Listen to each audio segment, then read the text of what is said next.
What do all these bands have in common? Green Day,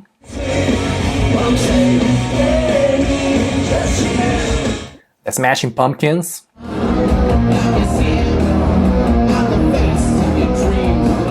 Nine Inch Nails,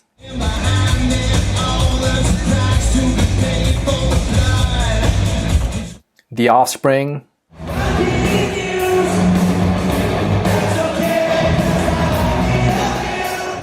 well, all these bands played near me in the last couple of months, last 3 months. So I wanted to make sure I made a video to show some of the highlights of some of the live shows that I've been going to since March.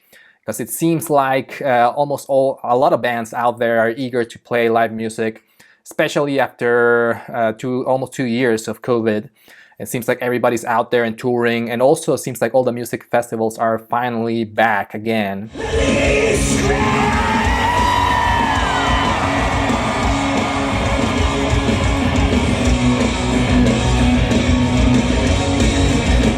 Alright, so let's get started with that highly anticipated headlining show by Green Day at Shaky Music Festival. If you watch my videos, you know I'm a huge fan of not only Green Day, but also Shaky Festival. It's my favorite festival to go to every year, mainly because they focus on rock bands so when they select their lineups every year. And this year's lineup was really stacked. Green Day, Nine Inch Nails, and My Morning Jacket were the headliners this year. And other highlights in the lineup were Spoon, Kurt Vile, King Gizzard, Japanese Breakfast, Guided by Voices, Amyl and the Sniffers, PUP, and Mannequin Pussy. So there were lots and lots of really cool bands to go see at Shaky Knees this year. And my main band, of course, was to go see Green Day, because I didn't really expect them to play at Shaky Knees. I always thought that they were maybe a little bit too big, too commercial to headline at Shaky Knees. They usually like to keep it a little bit more indie in this music festival.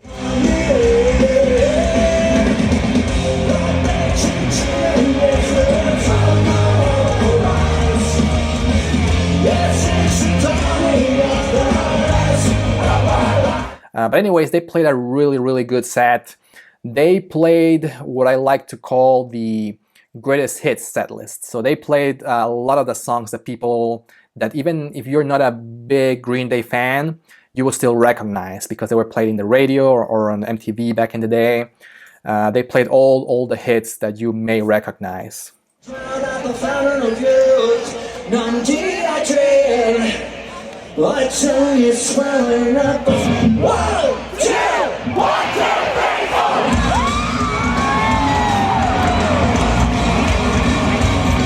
The show was very similar to the one that they played last year in the Hella Mega Tour with Weezer and Fall Out Boy.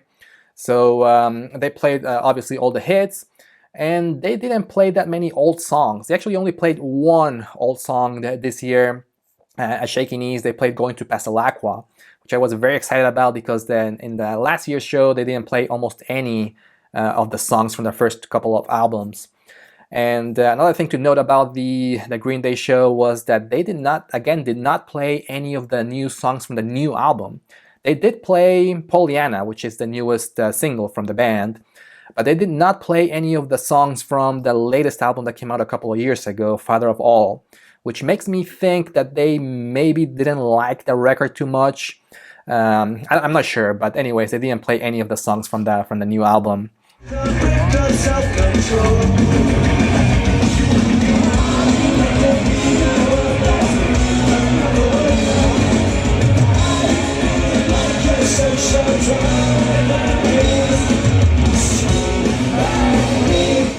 So Green Day is really a band that you really want at your music festival because they're very high energy.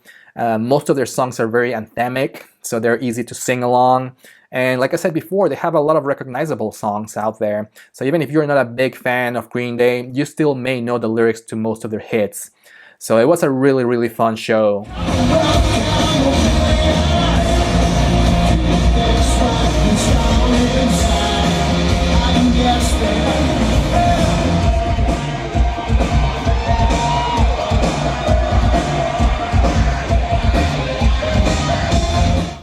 The headliner on day 2 of Shaky Knees was, of course, 9 Inch Nails. Another band I was really looking forward to see because I've never seen them before. And honestly, I was never a huge fan of 9 Inch Nails. I do have the one record from them on CD that I've had for a long time, the Downward Spiral. But besides that, I wasn't too familiar with their other songs, aside from the bigger hits from that record. And man, did they play an excellent show there. And I think it may be my number 1 show of the year so far.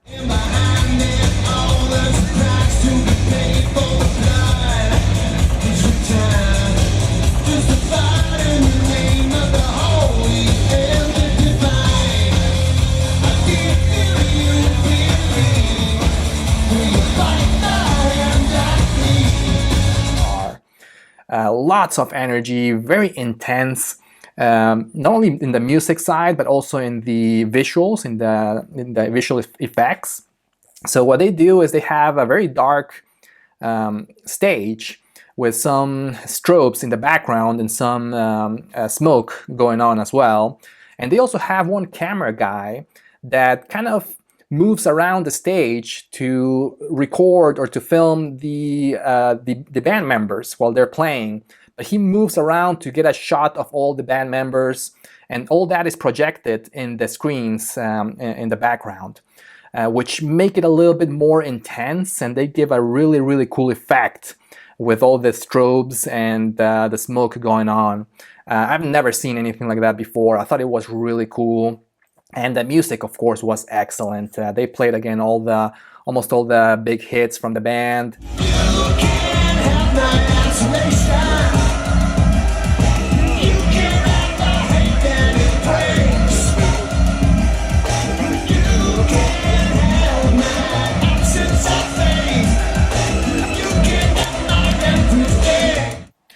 Alright, so I'm not gonna go through all the bands that I got to see live at Shaky Knees because there were just too many to mention.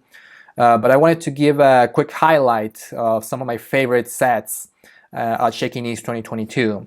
But before getting started, I wanted to give a quick shout out to Maria Wesley, fellow VC member, great channel. In case you haven't subscribed to Maria's channel, I'll put a link here in the description. But we finally got a chance to meet in person at Shaky Knees this year. It was great to meet you, Maria. She's also based in Atlanta. She also goes to a lot of shows, same as me, but for some reason we haven't met in person until now, which was really great. We got to see one of the smaller, or one of the bands in one of the smaller stages together. So it was really good, really cool to finally meet you in person, Maria, and I look forward to meeting you again in one of the shows in the future too.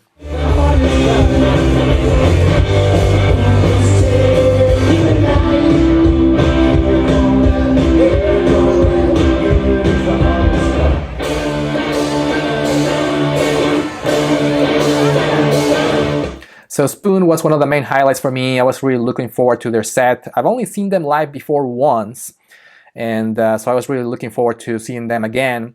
And they played a lot of the songs from their newest album, Lucifer on the Sofa, that came out earlier this year, which is excellent and one of my favorites of the year so far.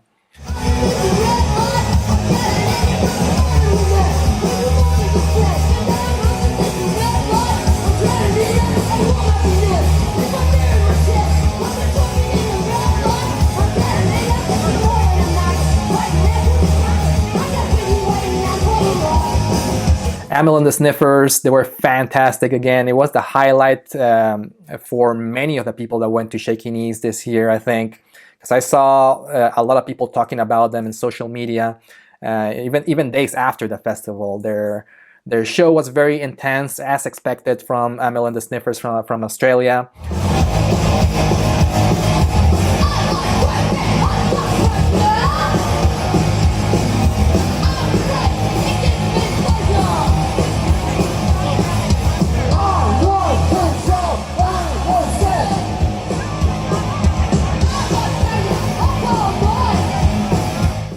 Their latest album that came out last year was my #1 album of the year, so I was very looking forward to that show as well.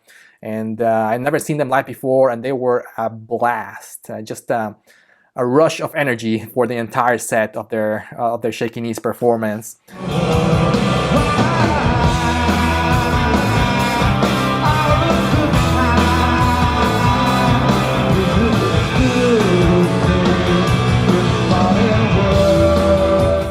Guided by Voices was, I guess, the throwback band at this year's music festival at Shaky Knees. I was really looking forward to their set as well because I'd never seen them before. And you wouldn't think of Guided by Voices as one of the big festival types of bands, but they put a fantastic set at Shaky Knees, and you could see a lot of people really singing along and dancing to a lot of their songs. So they played an excellent set at the festival too.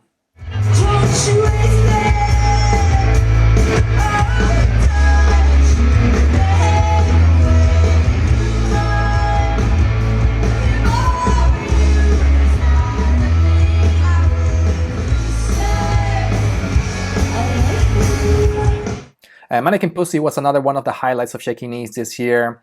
Very, very intense kind of set.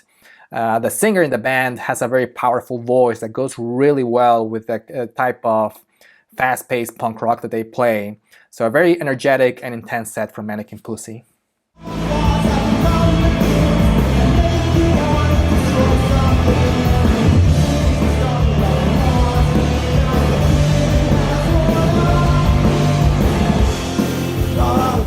PUP was one of the fan-favorite bands at Shaky Knees this year. They played at the last day of Shaky Knees, and they got all the kids moshing and crowd surfing at one of the smaller stages in the festival, and they were really fun to see. Even though I don't consider myself a huge PUP fan, I do like their style of music. They're high energy, punk rock, very catchy music as well. And again, they really connected with a lot of the younger fans at the festival.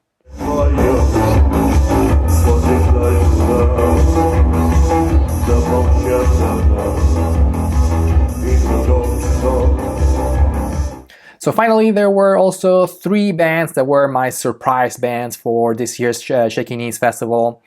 Kind of like bands that I didn't know much about them before going to the festival, and after seeing their sets, I became a fan. Let's start off with a band called Molchat Doma. They're a band from Belarus, and their music was interesting. It was very different compared to other bands or other indie rock bands. Very electronic, very new wavy, very similar to New Order, I would say. But they a little bit on a darker kind of theme. But they were really fun to see. They really put a great set at Shaky Knees this year.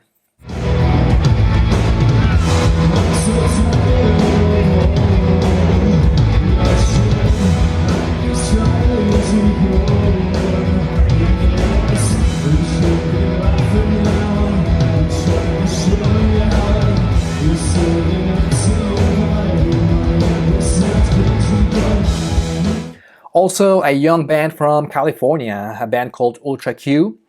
They feature Jacob Armstrong, who is one of the sons of Billy Joe Armstrong from Green Day.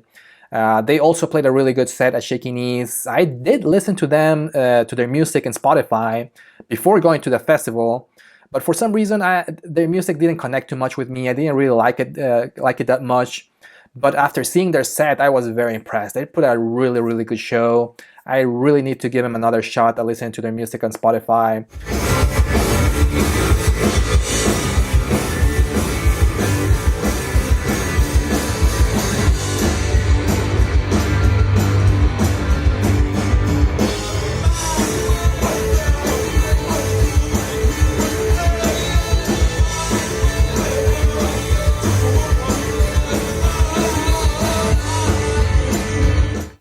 And lastly, another band, the last band that I'll mention from Shaky Knees is a band called Spiritual Cramp.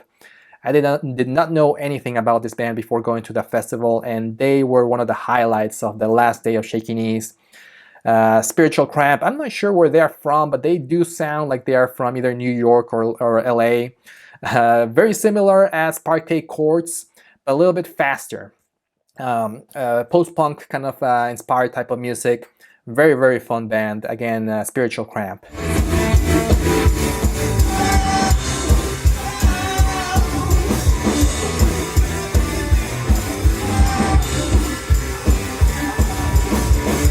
All right, then back to regular programming, or I guess regular shows that happened here in Atlanta in the last couple of months. One of the highlights was the Jack White show here at the Tabernacle. That happened in April 26th of 2022. And actually, he ended up playing 3 nights in a row at the Tabernacle in Atlanta. I think here the people of Atlanta got really lucky because not only did he play 3 nights in a row in Atlanta, but he played at the Tabernacle three nights in a row, which is a really cool venue and a much smaller venue compared to what he normally plays or what he has been playing in this latest tour, because he normally plays in big arenas. But anyways, the show was great. The sound was as usual great at the Tabernacle. The visuals were great.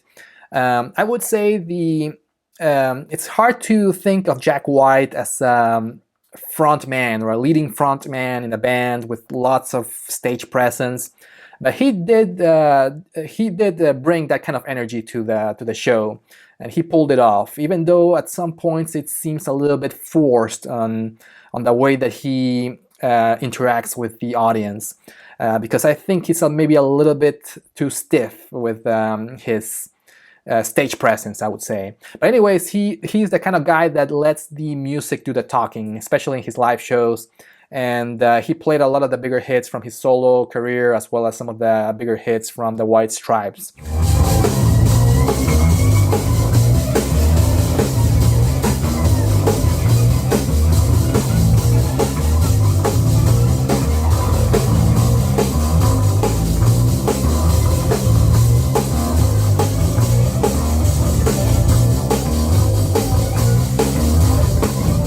So let's go to a smaller venue now. Let's go to Box Social, which is one of the newer kind of venues here in Atlanta. A very small venue, which is also a bar and a restaurant, I believe. But I went to see a band called Massive, MSSV, and it's one of the newest projects from Mike Watt, formerly of the Minutemen. And he got together this year to play with a couple of guys called Mike Baguetta and Stephen Hodges. And they play a very unique style of experimental rock music, all instrumental, and it was really cool, very interesting, very different to what I normally go to see. But the main thing for me was to get to see Mike Watt finally live. He's a great bass player, and the music was also very bass guitar driven too. So it was really cool to get to see him from up close, play the bass guitar, and make all these funny faces. Very fun show.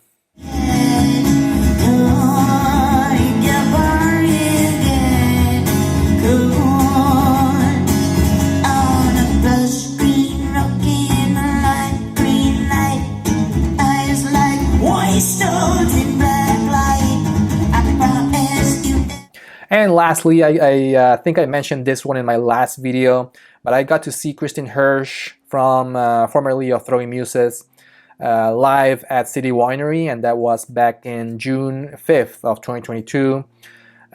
Great set. It was all solo, all acoustic, so very different compared to what I got to see her last time with her full band. Very powerful kind of set, especially in this venue, which is a City Winery. It's a very quiet type of venue. You can hear pretty much everything that's going on in that place. And it's also kind of weird because it's also a restaurant and a bar, so you can see people eating their dinner while watching the show. So very different, but I thought it was a really great set. As usual, great voice from Kristin Hersh. And she played a lot of the songs from the latest Throwing Muses record, which was one of my favorite albums of 2021. So a really cool show too. And that's it for part 1 of this live music extravaganza video. I do have a lot more shows to talk about, but I'm gonna save it for the next video just to make the videos not too long. So stay tuned for that. Thanks for watching, and I'll see you in the next one. Bye bye.